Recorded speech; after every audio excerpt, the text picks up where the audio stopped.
In today's video, I am going to teach you how to import contacts and accounts into Freshsales. To get started, log in to Freshsales and look at the left sidebar. Click the Contacts tab to open your contacts area. This takes you to the Contacts List view, where you can manage records in bulk.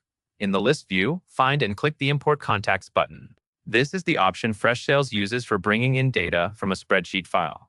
Next, choose the file format you are importing. Select either CSV or Excel, depending on how your file is saved. If you are not sure which to use, CSV is a common option and works well for most imports, but Excel is fine too, as long as your columns are organized and labeled clearly. After that, decide what you want to import.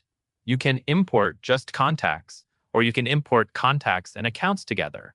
If your file includes company or account information, importing both can help Freshsales connect each contact to the right organization. Now upload your file. You can browse your device to select it, or you can drag and drop the file into the upload area.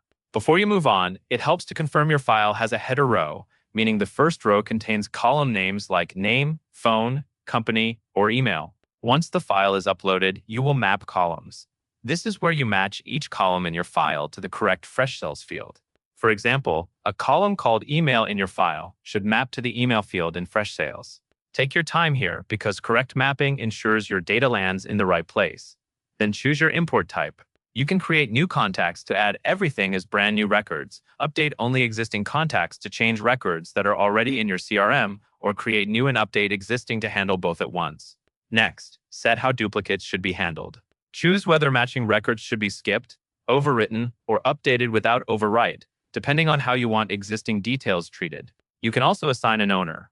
Either assign all imported contacts to one user or map a column in your file to the sales owner field. If you are using marketing lists, check the box to subscribe contacts to emails only if they have consented. Finally, click Import Now. Freshsales will process the file, and you will receive an email summary once the import is complete. And that is all there is to it.